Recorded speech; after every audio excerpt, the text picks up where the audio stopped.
Greetings, beautiful souls, and thank you guys so much for joining me on another episode of Let's Break Down This Bible. And today we're going to go on and get through Genesis chapter 37, Joseph's Dreams. Jacob lived in the land where his father had stayed, the land of Canaan. This is the account of Jacob. Joseph, a young man of 17, was tending the flocks with his brothers, the sons of Bilhah and the sons of Zilpah, his father's wives, and he brought their father's bad report about them. Now Israel loved Joseph more than any of his other sons, because he had been born to him in his old age. And he made a richly ornamented robe for him.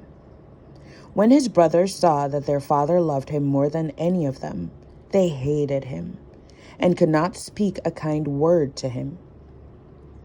Joseph had a dream, and when he told it to his brothers, they hated him all the more. He said to them,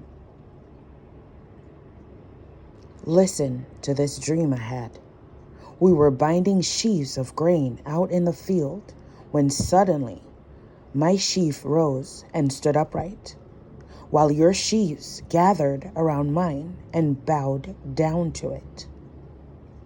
His brothers said to him, "Do you intend to reign over us?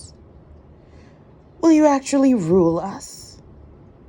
And they hated him all the more because of his dream and what he had said. Then he had another dream, and he told it to his brothers. "Listen," he said. "I had another dream, and this time the sun and moon and 11 stars were bowing down to me." When he told his father as well as his brothers, his father rebuked him and said, "What is this dream you've had? Will your mother and I and your brothers actually come and bow down to the ground before you?"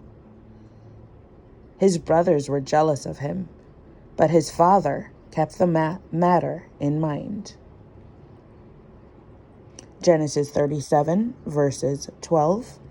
Joseph sold by his brothers.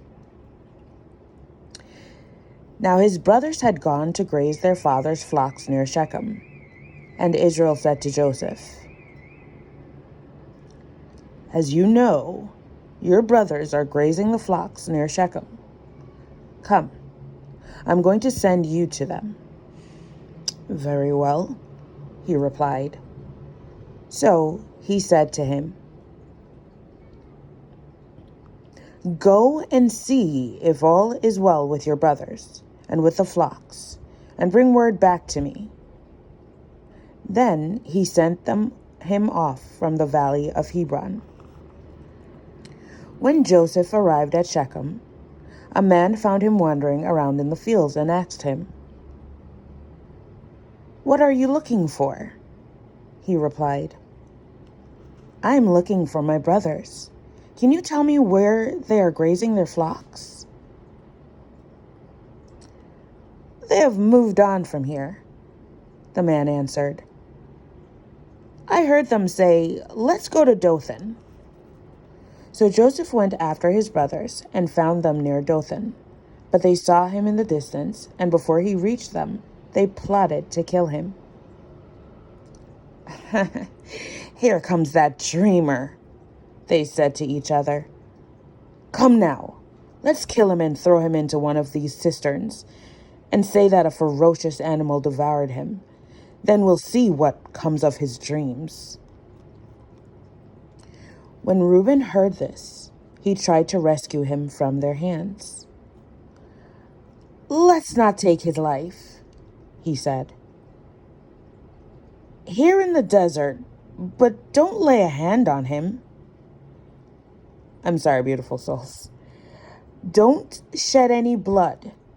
Throw him into this cistern here in the desert. Don't lay a hand on him." Reuben said this to rescue him from them and take him back to his father. So when Joseph came to his brothers, they stripped him of his robe, and richly ornamented robe he was wearing, and they took him and threw him into the cistern. Now the cistern was empty, there was no water in it. As they sat down to eat their meal, they looked up and saw a caravan of Ishmaelites coming from Gilead, and they were on their way to take them down to Egypt. Judah said to his brothers, "What will we gain if we kill our brother and cover up his blood? Come, let's sell him to the Ishmaelites and not lay our hands on him. After all, he is our brother, our flesh and blood." His brothers agreed. So when the Midianite merchants came by, his brothers pulled Joseph up out of the cistern and sold him for 20 shekels of silver to the Ishmaelites, who took him to Egypt. When Reuben returned to the cistern and saw that Joseph was not there, he tore his clothes. He went back to his brothers and said, "The boy isn't there.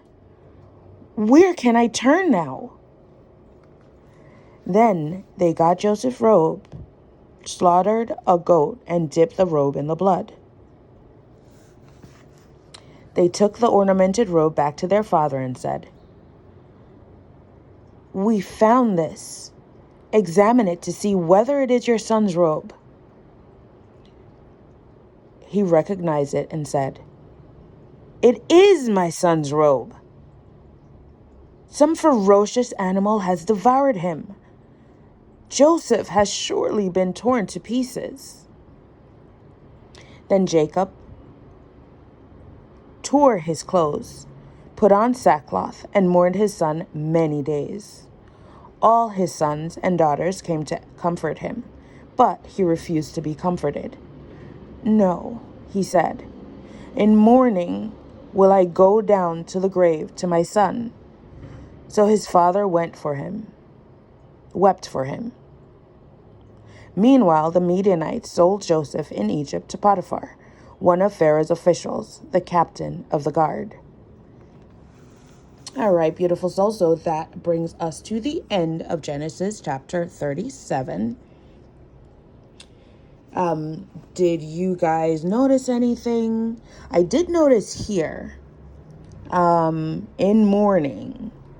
Remember, it says in the beginning, God created the sun to rule over the day and the moon to rule over the night, right? Here, it shows, he said, "In mourning will I go down to the grave to my son." So, do you think that that's basically where they got the word mourning from? And does it mean mourning, as in, weeping for the dead? You let me know. What do you guys think? Beautiful souls, that is the end of Let's Break Down This Bible.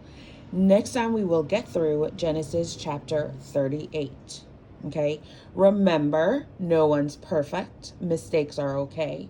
And if you need to start over, definitely do so. Beautiful souls, thank you guys so much for joining me. Any comments, any questions, please leave it below. Thank you so much for subscribing. Thank you for the like. Thank you for sharing. It definitely helps our channel. Have a beautiful day, beautiful souls. Thank God for blessing us abundantly in all aspects of our lives. Take care. Bye.